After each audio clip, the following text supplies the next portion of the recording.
Turn your Bibles to Zechariah 3. We're actually going to start in verse 4, or excuse me, chapter 4.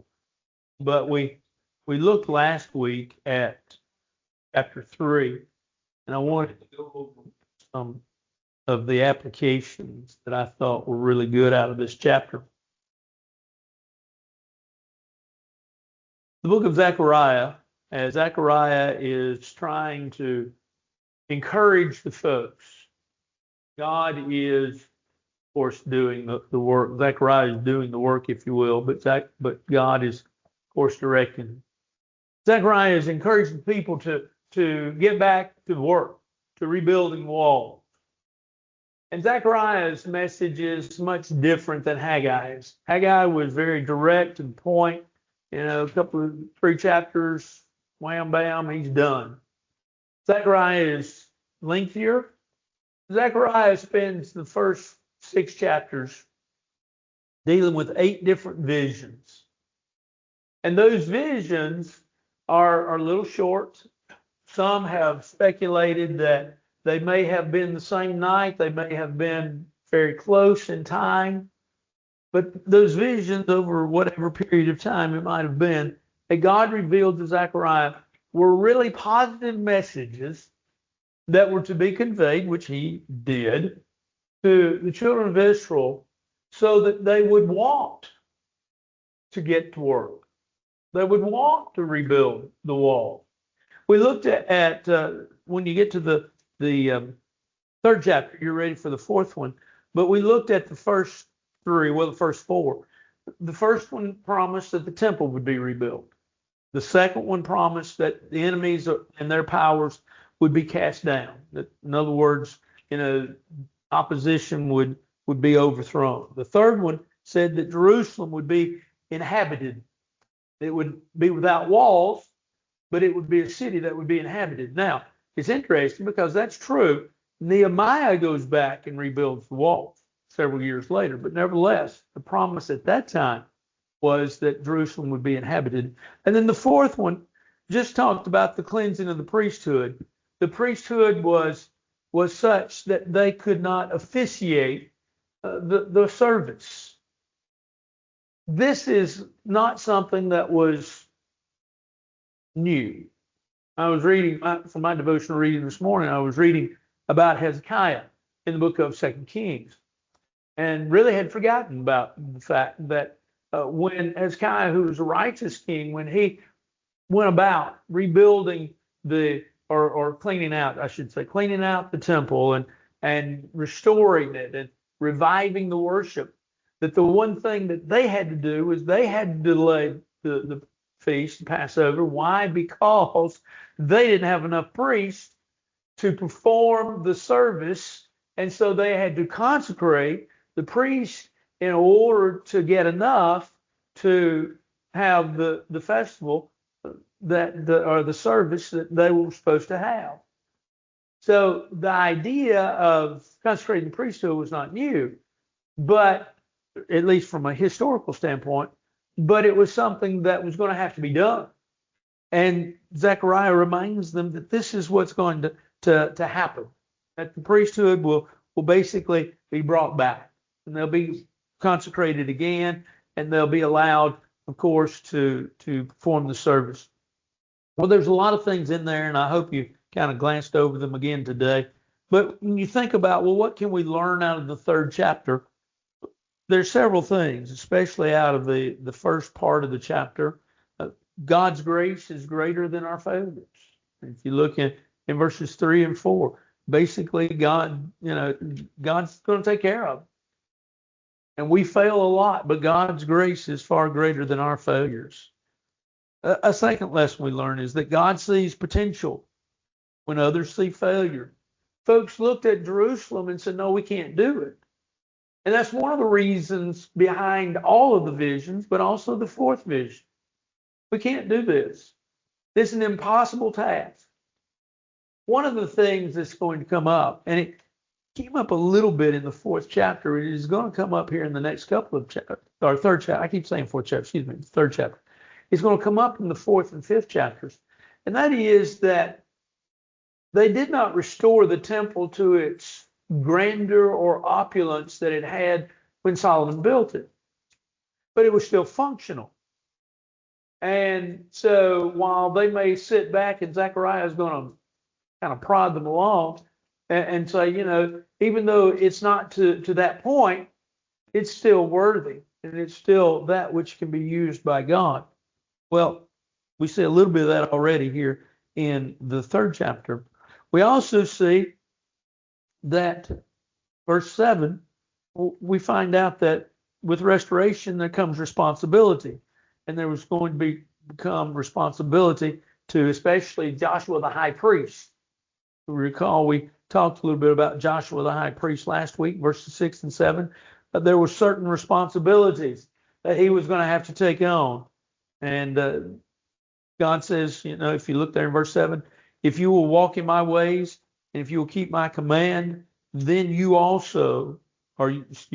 shall also judge my house, likewise have charge of my courts, and I'll give you places to walk. So there's 2 definite activities that he had to do, and there's a promise then that he would have access to God. With his, if you will, with his work, his restoration, came responsibility. There are other lessons. Anything else? I just told you I'd go over those very quickly. All right, well, we're ready for the 4th chapter. I kept saying the 4th chapter. We're ready for the 4th chapter. This is the 5th vision. This vision is going to talk about the restoration, going to talk about restoring, if you will, restoring the temple. And as it talks about the 5th vision, it's going to talk about the fact that it is being restored, but it's being restored by God's divine grace and God's power. Let's look at it. Now the angel who talked with me came back and wakened me as a man who is wakened out of his sleep. You see, this leads one to believe that maybe these visions all occurred at the same time one night. Maybe they didn't, but at least from the standpoint of, say, 4th vision and 5th vision, 4th vision in the 3rd chapter, now the 5th vision in the 4th chapter, is the fact that maybe Zechariah went to sleep for a little while.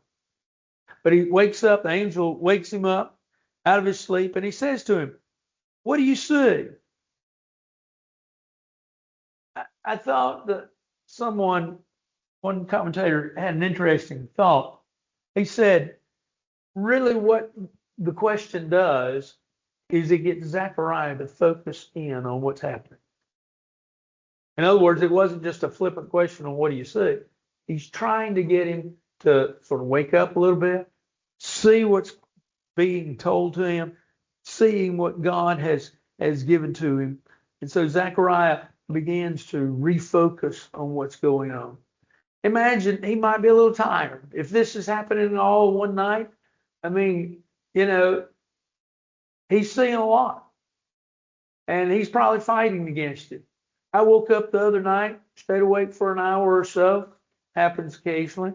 But I woke up the other night preaching a sermon. Wished I could remember it. Y'all would have enjoyed it. But, I woke up preaching a sermon. You do those things. Zechariah, the angel says, "What do you see?" So I said, "I'm looking," and he sees 2 things. He says, "There's a lampstand of solid gold with a bowl on top of it, and on the stand 7 lamps with 7 pipes for the 7 lamps." Verse 3, this is the second thing. 2 olive trees are by it, one at the right of the bowl, and the other at its left. So I answered and spoke to the angel who talked with me, saying, "What are these, my Lord?" I think Homer Haley in his little commentary makes an interesting statement when we talk about these bowls and these solid bowls and these lamps, and we're going to talk here about these pipes in a few minutes that are running out from it. Homer Haley made an interesting statement. He said artists have tried to figure out exactly what this looks like so that they could give us renditions of it. He said they've all failed. And he said there's just no way to grasp, even within our own mind, exactly what this looked like. But nevertheless, you have a lampstick, he says, or lampstand, excuse me. It's solid gold, the bowl on top of it. You have 7 lamps with 7 pipes to the 7 lamps. What is this a symbol of? That's what Zechariah wants to know. That's what we want to know. That's what we want. What in the world is he talking about? What in the world is he trying to tell Zechariah? What is he trying to ultimately not only tell Zechariah, but tell the children of Israel? What is God revealing? And it is kind of hard to figure out. Then the angel who talked with me answered and said to me, do you not know what these are? Now, when you look at that and you think about it, the question comes to mind is, should he know? See, the question from the angel is, do you not know? Don't you know? Don't you know what you're seeing? But at the same time, too, from a practical standpoint, you might say, well, yeah, I'm looking at lampstands, I'm looking at pipes, I'm looking at the oil, I'm looking at lampstands that don't run out. I'm looking at 2 cedar trees, or 2 olive trees, excuse me, on either side. And he says, he's wondering, I see what I see, but what does it mean, what I'm looking at? So he answered and said, this is the word of the Lord to Zerubbabel. Now, this is the angel speaking to Zechariah. Remember, there are 2. We found out last week that there's angel of the Lord, then there's an angel. The angel of the Lord, we pretty much have concluded in times past when we studied angels, and then also when we studied the book of Genesis, that's Jesus, that's the Lord, that's deity. But then this other angel that is mentioned in Zechariah is just a messenger of God, just an angel. Anyway, this angel says, this is the word of the Lord to Zerubbabel. In other words, here's the message God is giving you, not by might, nor by power, but by my spirit, says the Lord of hosts. Who are you, O great mountain? Before Zerubbabel you shall become a plain, and he shall bring forth the capstone with shouts of grace, grace to it. This is a predictive prophecy that Zerubbabel is going to complete the work.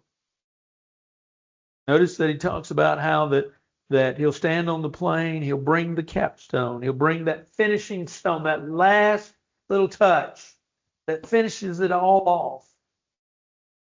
He'll bring it on, and there'll be shouts of grace, grace. But God wanted Zerubbabel to know that the work that he was doing, that he was accomplishing it not by his own strength. That ultimately it was God that was giving him the strength. It was God that was giving him the power. It was God that was giving him everything he needed. And so when you think about it, what God is saying, it's not by human force, it's not by strength, it's not by wealth, it's not by power, it's not by you, but it's by God. That the temple is being rebuilt.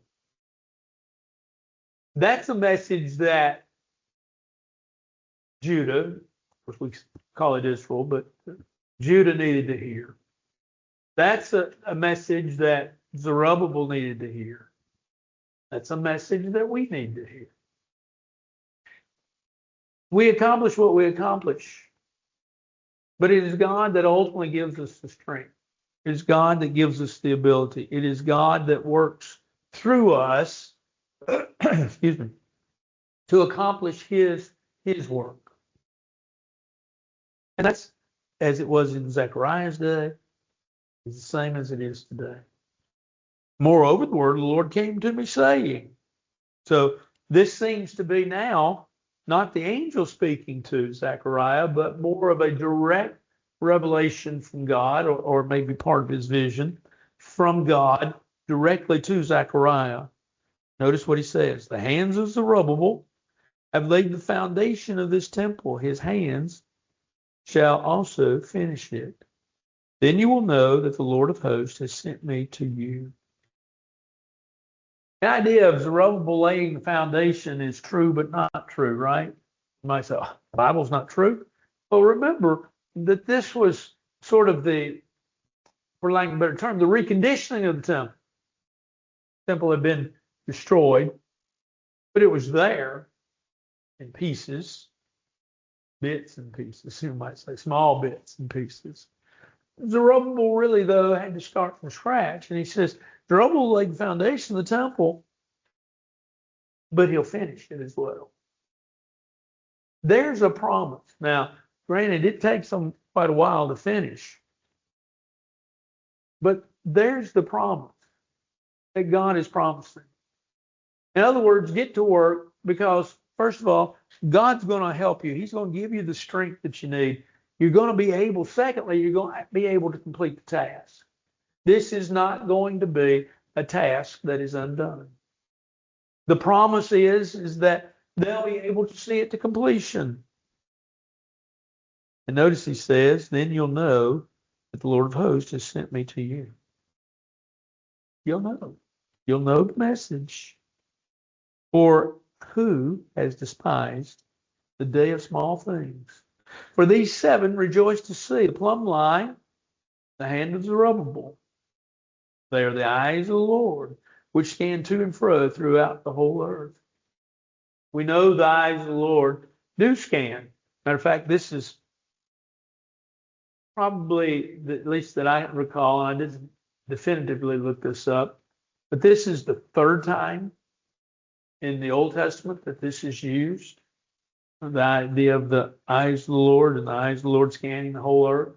That's found in 2 Chronicles 16:9 and Proverbs 15:3. Peter also uses it in his discourse in the book of 1 Peter. But notice what he says. He asks the question, who has despised the day of small things? The temple, according to Ezra 3 and verse 2, Solomon's temple was a magnificent edifice. And it was. You go back and read the plans of David, if you will, of the temple.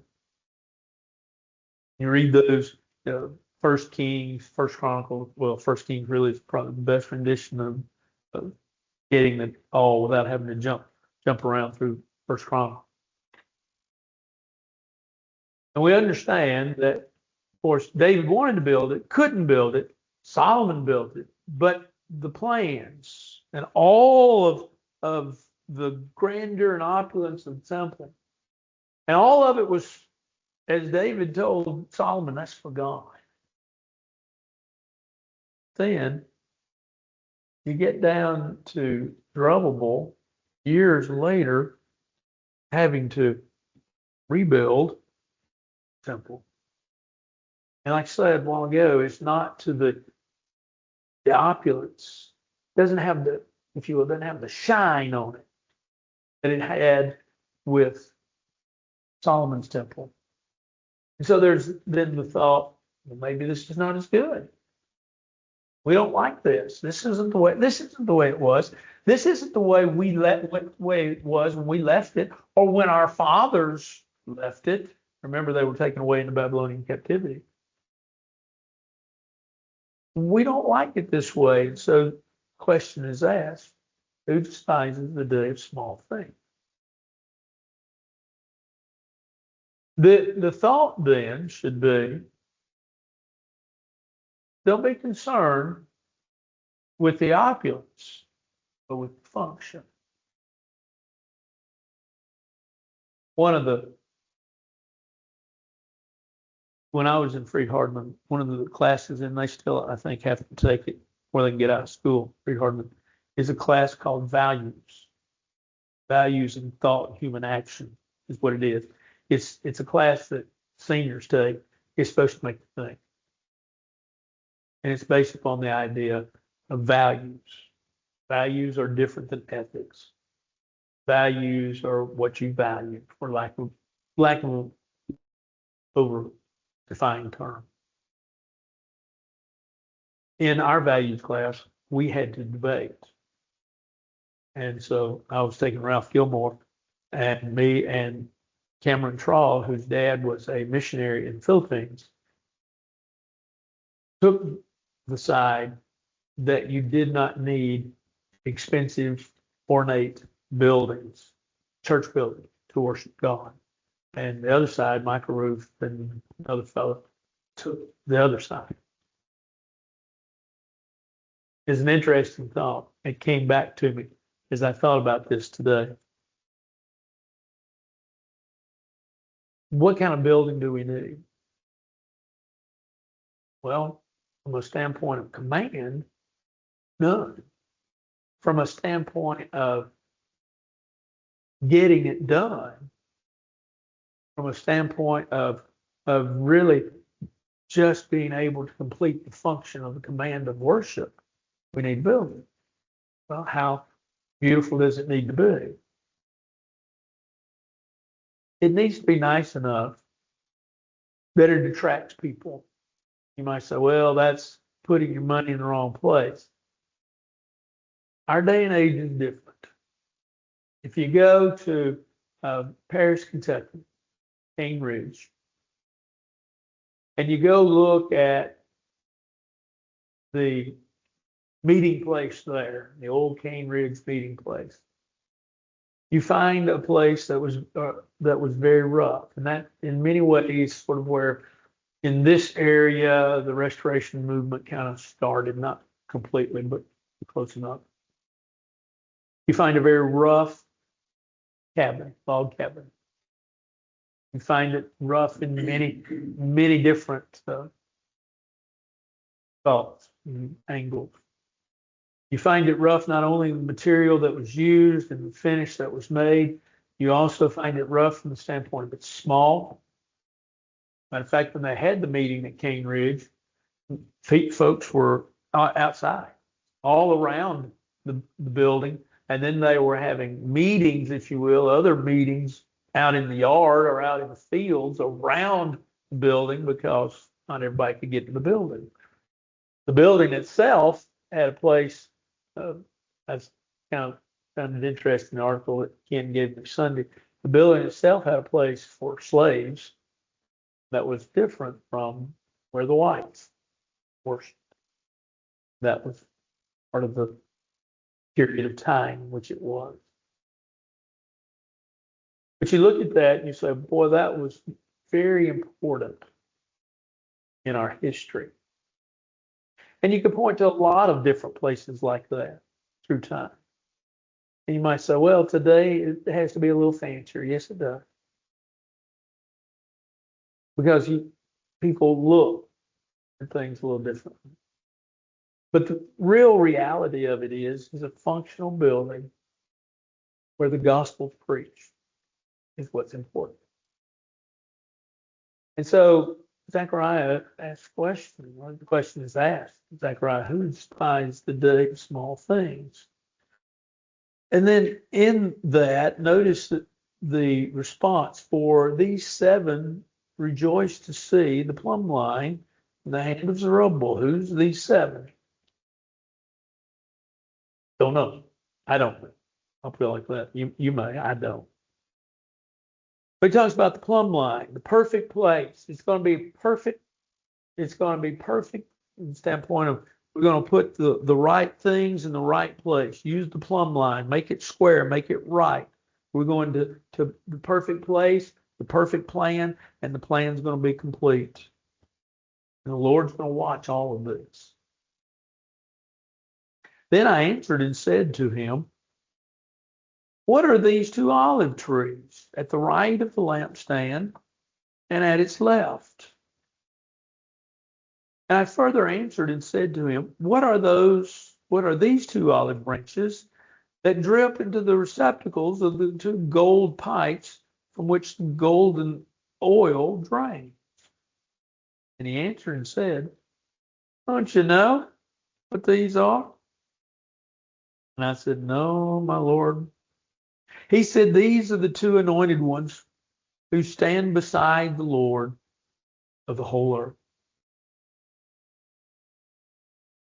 God is going to use his anointed, is the idea, to accomplish his work. Now, when you go back to the Old Testament, you know that two offices, folks that had to be anointed. The high priest had to be anointed, and the kings. Go all the way back, remember, to Saul and to David, they were anointed.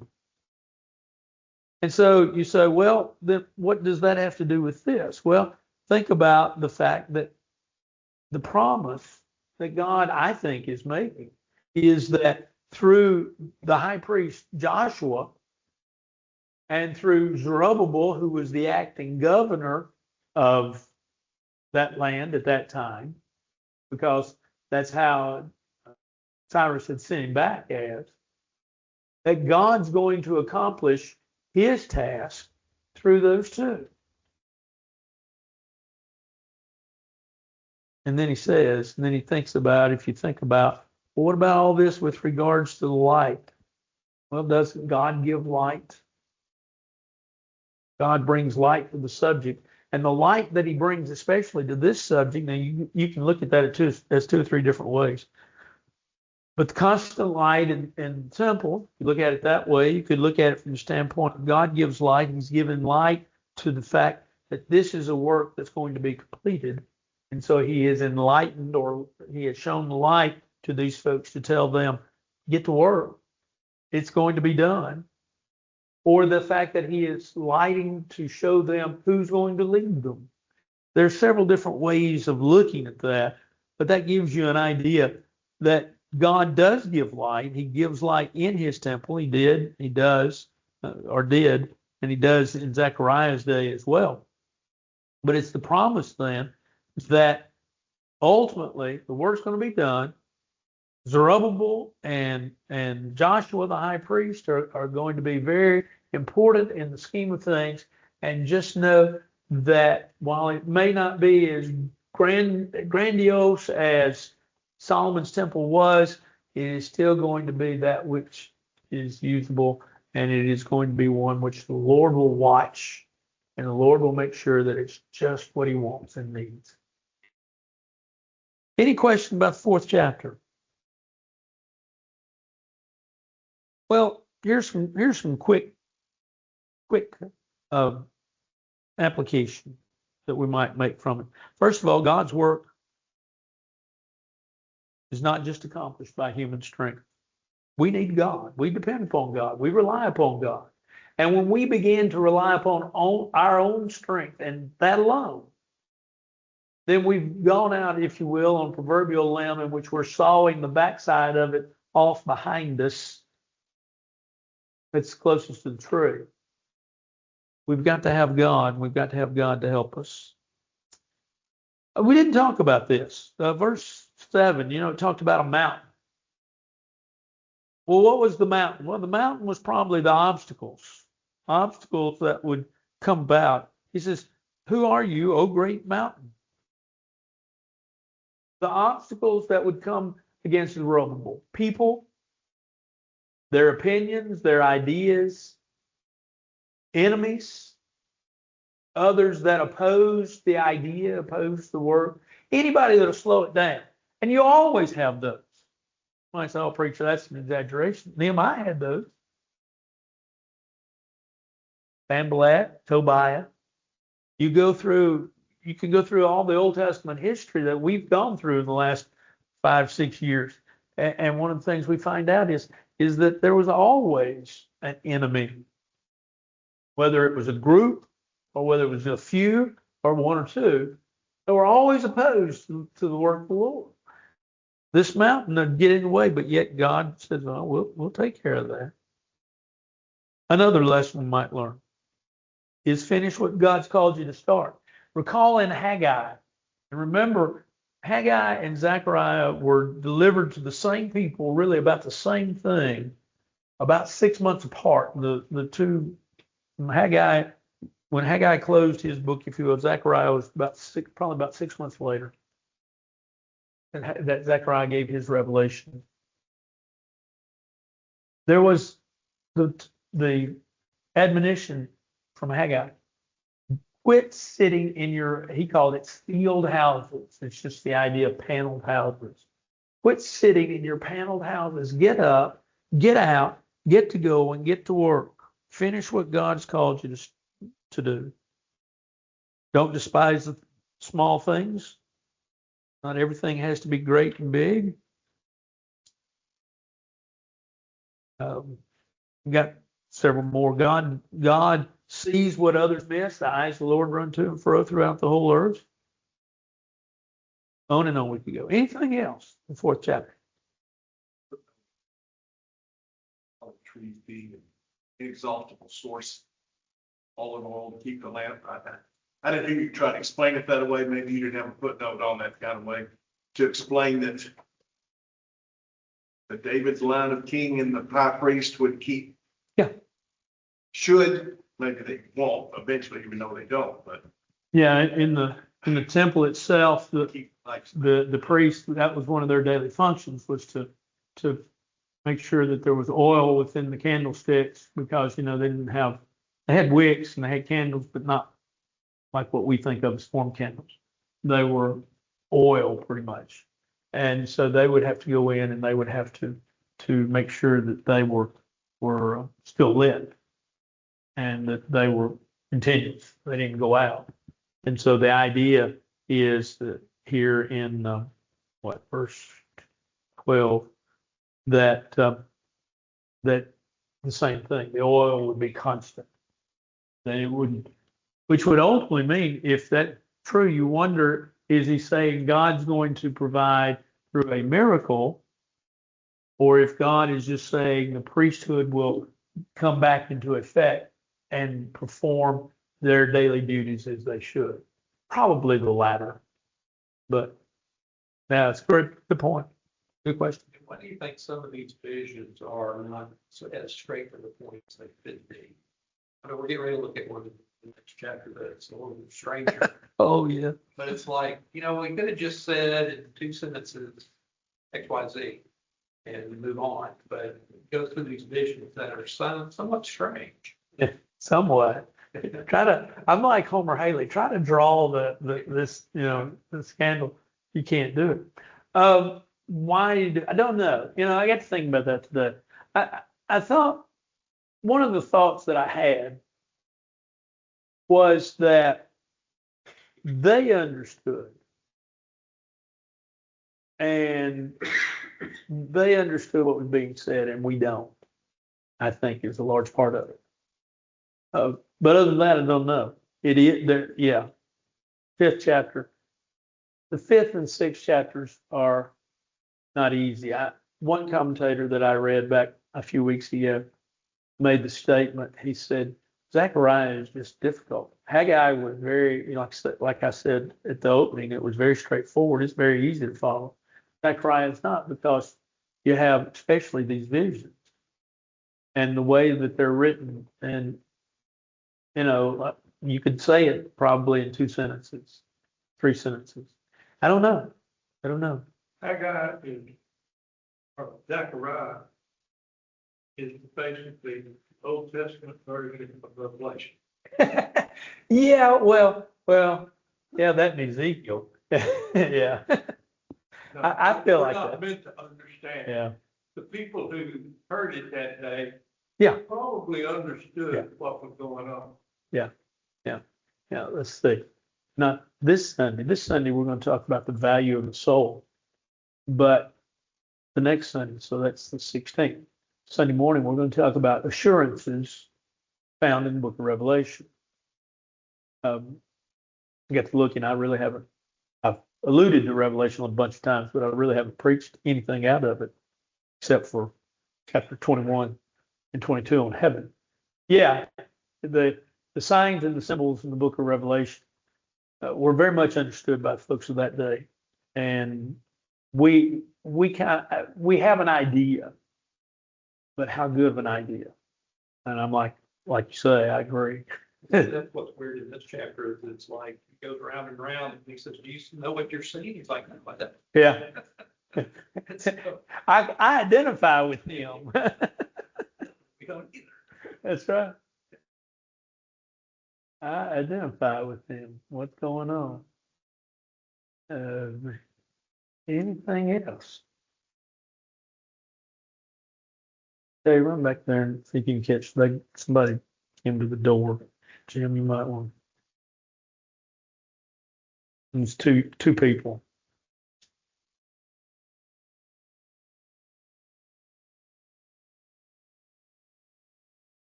So anyway, anything else?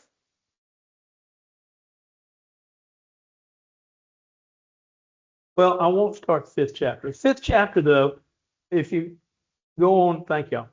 Thank both of you. If you go on and read the fifth chapter, you're going to see the sixth and the seventh vision. And then, when we get to the sixth chapter, you'll see the eighth one. But the sixth vision is a curse of God upon those who will, or who are, I guess we should say, who are disobedient. God places the curse upon those who are disobedient. Because think about, I probably need to write all this out. I've got it written out, but type it all out. How these visions, the picture that they're unveiling, it's just a picture of really get to going. Everything's going to be all right. God's going to take care of you. But one of the questions that would be asked, that would come to mind, at least amongst a lot of folks, would be, well, what about those folks that aren't doing right? What about those folks that won't get out of their house and come to work? What about those that just aren't acting the way they're supposed to? Well, the sixth vision, in the fifth chapter, we'll talk about how God will take care of those folks. And then if you're going to look at the verses 5 following, you'll see the seventh vision, and it's of a woman in a basket. And you might say, what in the world is he talking about? Well, we're going to ask that same question. We're going to come to the same discussion that Jim said. I don't know. But it's probably the idea here is that the land will be purged of all the wickedness. When the temple is finished, the land will be purged of all the wickedness.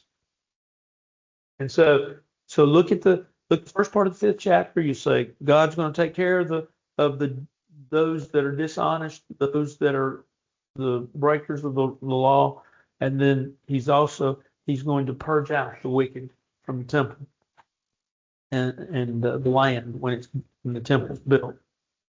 Anything else? If I think of it, I'll type that out so that you can kind of have it, kind of see at least where I'm thinking. I may be wrong, but at least the things that I'm thinking. Anything else? Well, let's bow for a word of prayer right quick. Our Father in heaven, we're thankful for this day, thankful for the blessing of it, thankful for the opportunity that we have to study your word for what it means to us and for what it means for us. We ask that you be with us, that as we look at it, that we may always hold to you and come to an understanding that it's your way and your will, and that we always follow that. We ask now that you be with those that were announced, that you bless them and keep them. And we have several that are on our prayer list and several that are sick. We also ask that you be with us as we go throughout the rest of this week, that we'll be the examples that we need to be, that we'll live a life with you and for you. Watch over us now, bless us and keep us. For this is our prayer in Christ's name. Amen.